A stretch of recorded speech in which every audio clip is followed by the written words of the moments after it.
Përshëndetje të dashur teleshikues. Po fillojmë lajmet në televizionin 4+.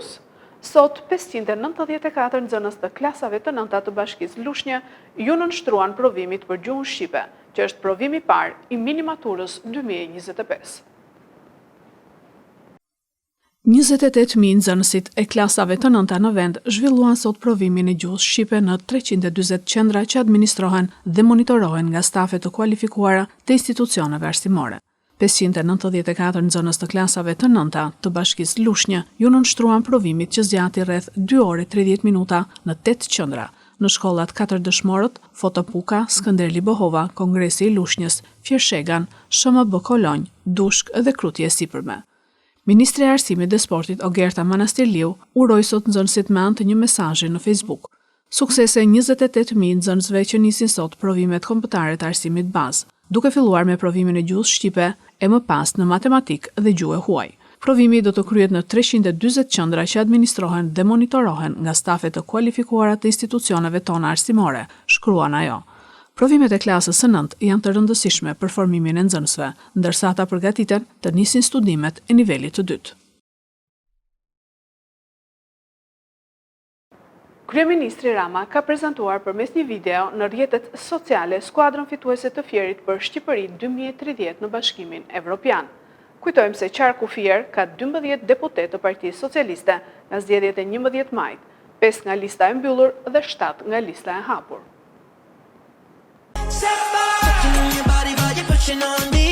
Kryeministri Edi Rama prezantoi sot në një video në rrjetet sociale skuadrën fituese të Fierit në zgjedhjet e 11 majit për Shqipërinë 2030 në Bashkimin Evropian. Rama për secilin deputet të Partisë Socialiste që i përket listës së qarkut Fier, solli në vëmendje edhe eksperiencën parlamentare të deputetëve të PS-s, duke renditur mandatet respektive për ta. Në zgjedhjet parlamentare të 11 majit, Partia Socialiste në qarkun e Fierit mori 12 deputet, nga të cilët 5 nga lista e mbyllur dhe 7 nga lista e hapur. Për deputetët e rinj, të cilët ulen për herë të parë në sallën e kuvendit, Partia Socialiste rikthen në një format të veçantë akademinë politike, të ndërtuar posaçërisht për gjeneratën më të re të kuvendit të Shqipërisë. Kujtojmë edhe një herë se qarku Fier ka 12 deputet, 5 nga lista e mbyllur dhe 7 nga lista e hapur. Belinda Balluku, Petrit Malaj, Kiduina Zaka, Erio Mile, Ana Nako, Antoneta Dhima, Afloral Haxhiu, Ceno Klosi, Elton Korreshi, Klevis Jahaj, Zigjinet Shaushi dhe Ramion Kurti.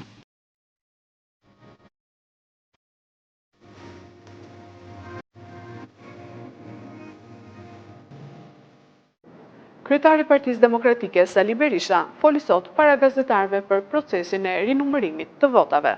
Kjo është kërkesë e kandidatëve që Partia Demokratike i mbështet, por vota ka vdekur pa hyrë në kuti, u shpreh ai.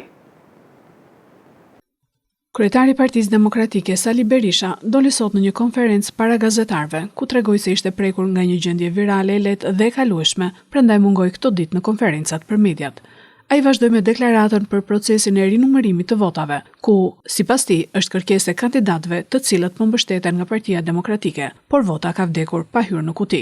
Berisha shtoi se kamerat kanë zbuluar në mënyrë të përsëritur manipulime, për të cilat përdori dhe termin treni bullgar. Kryetari i Partisë Demokratike gjithashtu tha se nesër do të bëjë publik një tjetër lajm të rëndësishëm që ka lidhje me manipulimet e mëdha në zgjedhjet e 11 majit nga ana e mazhorancës.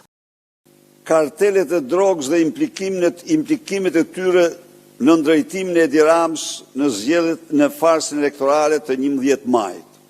Deklaroi edhe një herë se rezultati këtyre zgjedhjeve të bazuar në krimin drogën dhe farsën nuk do njihet kurrë.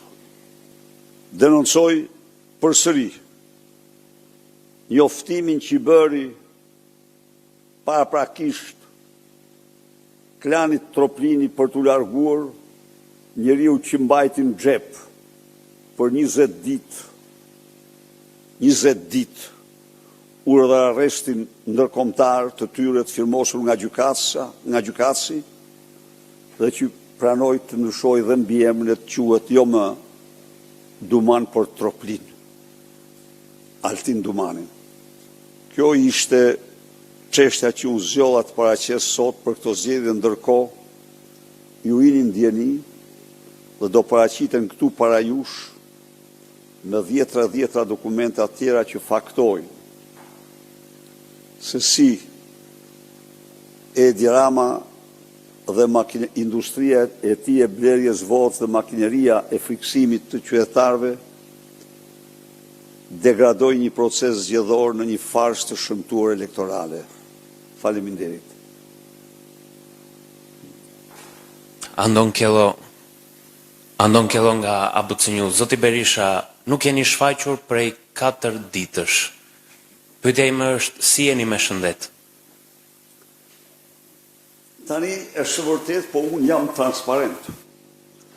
Nuk bëj si ai tjetri që të shkarkoj komandantin e gardës pse infermierët nxjerrin lajmin. Unë një ditë po pata e problem shtetësor, unë njoftoj publiku. Kisha një gjendje virale e cila kaloi pa asnjë ndërlikim të veçantë. Kjo është. Pra, edhe njerë, 2 standarte. U shkarkua komandanti i gardës, në fakt, në aparencë është për këtë, se thelbi shkarkimit ti është bota e krimit të ta mirë në vesh. Shpejt, po bëhet investigim. Por ai u shkarkua pikërisht të nesërmen e disa procedurave spitalore, në cilat nuk pati asnjë test serios për ato që duhet kishte.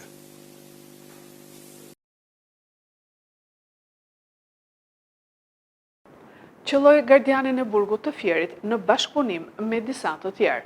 Arrestohet 32 vjeçari që ishte dënuar më parë për vrasje dhe armbajtje pa leje. Është arrestuar në Fier një shtetas i kërkuar për goditje për shkak të detyrës.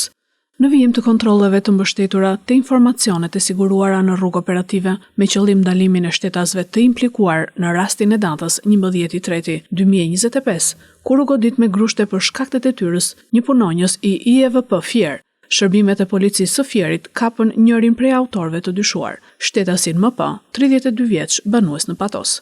Në muajin mars 2025, gjykata e Fierit i ka caktuar masën e sigurisë arrest në burg për veprën penale goditja për shkak të detyrës, kryer në bashkëpunim.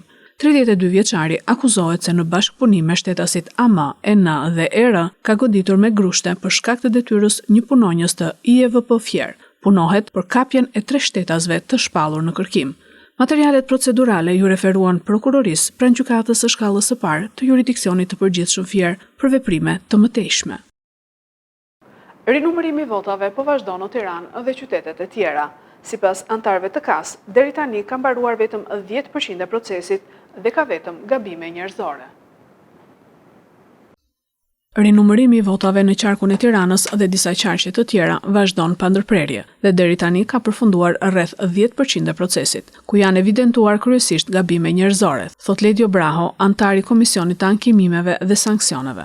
Stafi i KQZ-s po vazhdon numërimin e votave, ndërsa në rastet kur votat kanë qenë të diskutueshme, KAS ka marrë vendimet përkatëse. Partitë e mëdha raportohet të kenë humbur vota gjatë këtij procesi, ndërsa tek kandidatët janë vërejtur lëvizje të ndryshme votash. Sot procesi do të zhvillohet në 2 turne, ndërsa rinumërimi në Tiranë kërkon më shumë kohë për shkak të numrit të madh të kandidatëve. Ne i kemi orientuar të gjithë numëruesit që do ta themi tashmë janë staf i administratës KQZ-s dhe jo numërues partive politike, që pashtu po bëjnë transparencën maksimale, madje kemi edhe raste që komunikojnë me vëzhguesët pikërisht për të sqaruar pretendimet. Kur ka pasur vota që kanë qenë diskutueshme, gjithmonë janë zgjidhur me vendimarrjet KAS-it për rastin kur kanë qenë të vlefshme, pa vlefshme apo vota që kanë qenë diskutueshme për kandidatët. Që nuk ka asnjë lloj merite diskutimi për transparencën në këtë proces. Ndërkohë, çfarë ka treguar deri tani hapja e këtyre? A gjendën provat që ju kërkonit?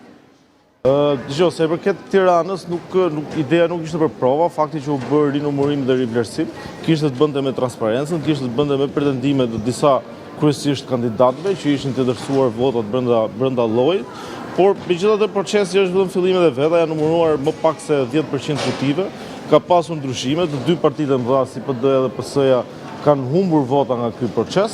Ndërkohë që ke kandidatët ka pasur lëvizje, disa kandidatë ka rezultuar që kanë votat pa merituara, ndërkohë që disa të tjerë kanë marrë më pak vota. Pra procesi është në fillim, nuk mund të bëjmë një bilanc tani që të themi se në çfarë mase mund të ketë ndodhur në një tjetër stim votash. Mbaj se ju keni parë, kemi bërë gabime njerëzore apo mund të ketë patur raste kur ka qenë tendencioze lëvizja e votave?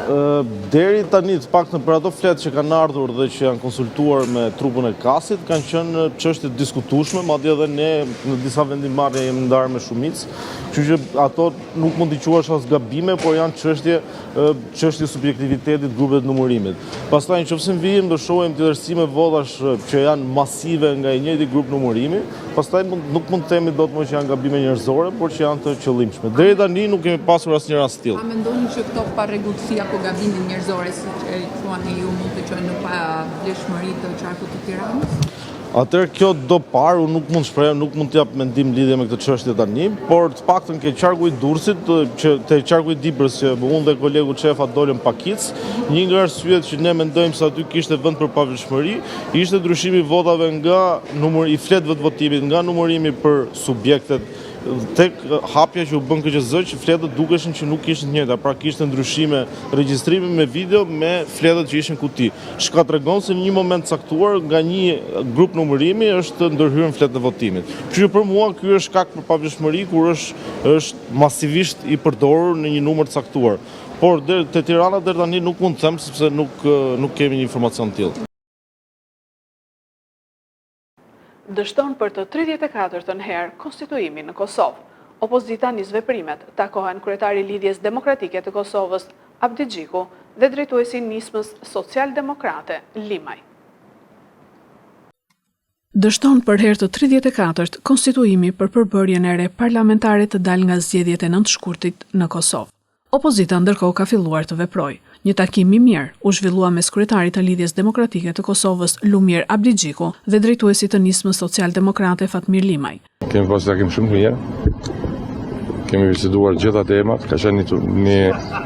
kemi pas një bisedë shtërruese dhe mund me thotë që ka qenë një takim jashtëzakonisht i mirë. Gjitha temat ato që preokupojnë Kosovën, ato që kemi përgjithësi, kemi biseduar për zhvillimet në Kosovë, prej zhvillimet të politike, ekonomike, rajonale, angazhimet tona. Limaj tregoi se bisedat do të vazhdojnë për tema të rëndësishme dhe shtoi se nëse Kosova vazhdon të mbetet në këtë situatë, do të rritet shkalla e pasigurisë në vend.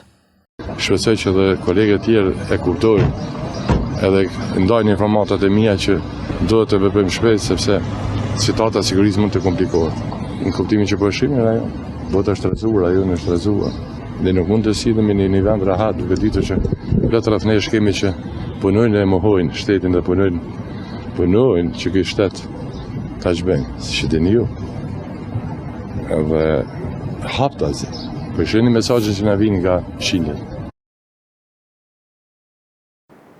Ky është edicioni lajmeve për sot. Lajmet i gjeni edhe në internet në website-in 4plusmedia.tv.